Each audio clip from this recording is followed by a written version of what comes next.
Hello students, today we will discuss sickle cell anemia.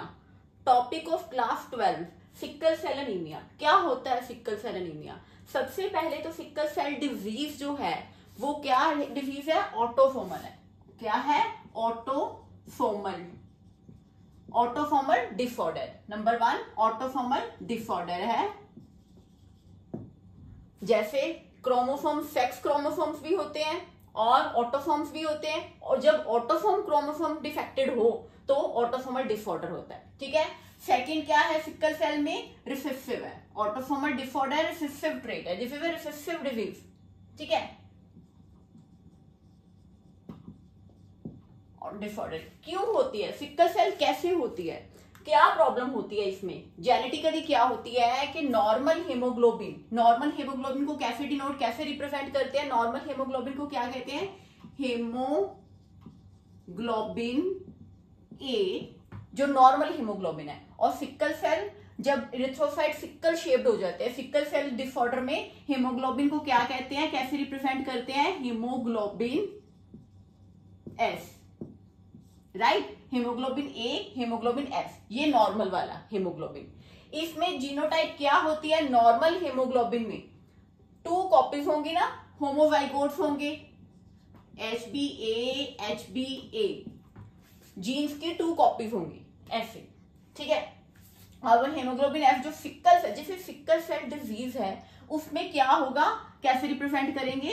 Haemoglobin S, haemoglobin ऐसे represent करेंगे. ठीक है. ये क्या है? Normal haemoglobin. ये क्या है? Sickle cell haemoglobin. Haemoglobin S ऐसे डिनोट करेंगे. अब बात आ जाती है सिक्कल सेल ट्रेट क्या है? सिक्कल सेल ट्रेट हो मींस एक सिंगल कॉपी हो, हेमोग्लोबिन एस की एक सिंगल कॉपी हो, मींस ऐसे. अगर हम ऐसे रिप्रेजेंट करें तो कहेंगे sickle cell trait. Sickle cell trait. Right. ये सिक्कल सेल ट्रेट है जो हेट्रोजाइगस फॉर्म में है. ये हेट्रोजाइगस है फॉर्म में सिक्कल सेल ट्रेट. ये एक ही कॉपी है, जीन की एक कॉपी है. ठीक है. इस ये क्या है? जिसे सिक्कल सेल डिजीज है, इसमें डिजीज नहीं है, इसे बीमारी नहीं है सिक्कल सेल की, इसमें एक ट्रेट है, एक अलील ऐसा है. ठीक है. एक अलील है सिक्कल सेल का. ठीक है. इन दोनों में क्या फर्क है? ये हेट्रोजाइगस फॉर्म है, ये बीमारी नहीं, इसे बीमारी नहीं होगी. ये सिक्कल सेल ट्रेट है, इसमें एक अलील ऐसा है. ये होमोजाइगस फॉर्म है, ये बीमारी होगी. ये है डिसऑर्डर, सिक्कल सेल डिजीज. ये है, ऐसे रिप्रेजेंट करेंगे जिसे है. और ये नॉर्मल हेमोग्लोबिन. राइट. अब बात करते हैं क्यों हुआ, कहां गड़बड़ है, कहां डिफेक्ट हुआ. नॉर्मली क्या होता है? नॉर्मल हेमोग्लोबिन में क्या होता है? डीएनए में CTC जो कोडोन है, एक कोडोन 3 नाइट्रोजन बेस का होता है, साइटोसिन, थायमिन, साइटोसिन. ये जो 3 है, 3 नाइट्रोजन बेसिस मिलके एक कोडोन बना.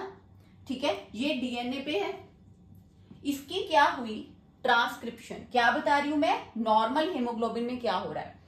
ठीक है. इसकी ट्रांसक्रिप्शन हुई तो क्या हुआ? ट्रांसक्रिप्शन क्या होती है? डीएनए से एमआरएनए. एमआरएनए पे क्या होगा? C का G, T का A, C का G, ऐसे पेयरिंग होती है. ऐसे होती है गैग, GAG बन जाएगा. अब ये किस अमीनो एसिड को कोड करता है? यहां पे glutamic acid. Glutamic acid GLU. एट एक पेप्टाइड अमीनो एसिड मिलके क्या बना देते हैं? पेप्टाइड चेन बनाते हैं ना. तो क्या? बीटा ग्लोबिन चेन की 6th पोजीशन है ये 6th position of beta globin chain. Haemoglobin की चेन्स होती है ना, अल्फा बीटा. ये एक बीटा ग्लोबिन चेन की 6th पोजीशन पे ग्लूटामिक एसिड होता है. ठीक है. ये तो नॉर्मल हेमोग्लोबिन की बात कर रहे हैं हम. क्या हुआ? डीएनए में CTC, ये क्या है? 3 नाइट्रोजन बेस मिलके कोडोन बनाते हैं. ये कोडोन है जिसकी ट्रांसक्रिप्शन जब हुई तो एमआरएनए पे क्या आ गया? Guanine, adenine, guanine. ऐसे बेस पेयरिंग होती है ना. ठीक है. ठीक. अब बात करते हैं जिसे सिक्कल सेल अनीमिया हो गया, सिक्कल सेल डिसऑर्डर हो गया, उसमें क्या होगा. ठीक है. उसमें क्या होगा? ये CTC की जगह CAC होगा डीएनए पे, T की जगह A हो जाता है. T की जगह, इसकी बात कर रही हूं मैं हेमोग्लोबिन F की. ठीक है. C सी।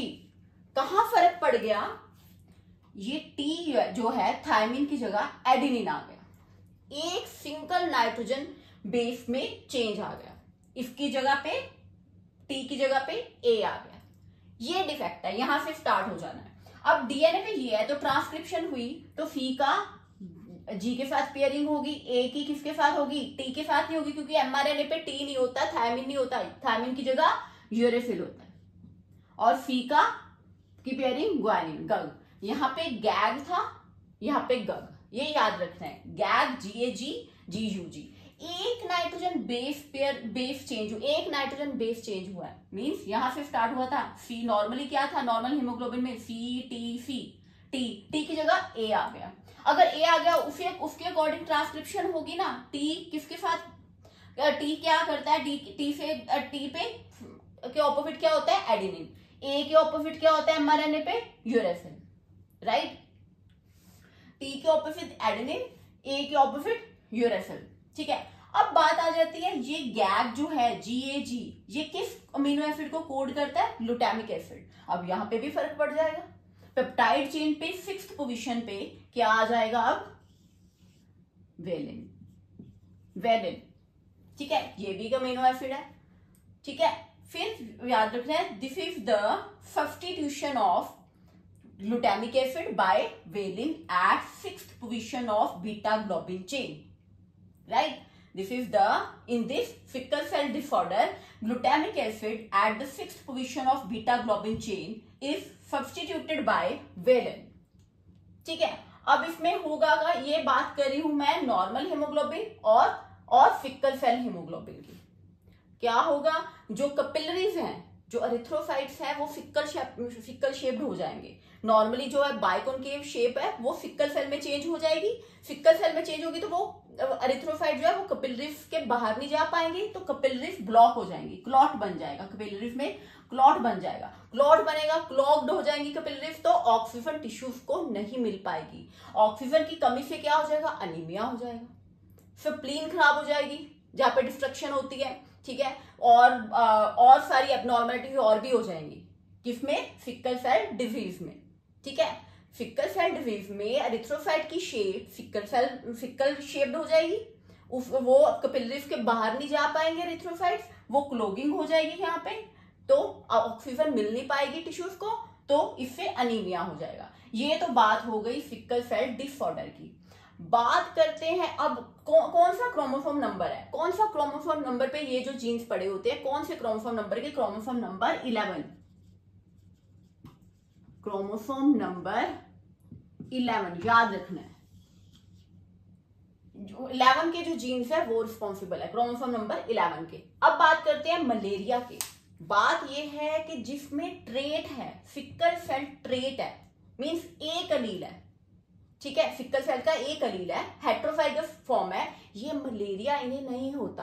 क्यों नहीं होता, क्योंकि जो मलेरिया का पैरासाइट है फैल्सीपैरम, प्लाज्मोडियम फैल्सीपैरम, वो जो है वो थ्राइव नहीं कर पाता, ठीक है, वो एरिथ्रोसाइट्स में थ्राइव नहीं कर पाता, ठीक है, वो मलेरिया से बच जाते हैं। क्या प्रोटेक्शन मिल जाती है किन्हें, जिनमें सिक्कल सेल ट्रेट है।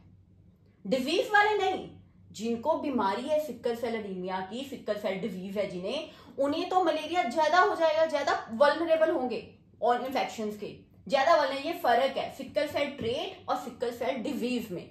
सिक्कल सेल ट्रेट में मलेरिया के केस में जो पैरासाइट है प्लाज्मोडियम फैल्सीपैरम, वो जो है वो एरिथ्रोसाइट में एंटर नहीं हो पाएगा, अगर थ्राइव नहीं कर पाएगा, अगर एंटर करेगा तो थ्राइव नहीं कर पाएगा वहां पे। और डिसऑर्डर जो है सिक्कल सेल डिसऑर्डर में, वो they are more vulnerable to malaria, वो तो ज्यादा इन्फेक्शन होंगी, अनीमिया होगा, ठीक है, ऑक्सीजन की कमी होगी, अनीमिया होगा, और भी इन्फेक्शन हो जाएंगी, किसमें, सिक्कल सेल डिजीज में, और ट्रेट में प्रोटेक्शन मिल जाएगी, राइट। Okay, thank you.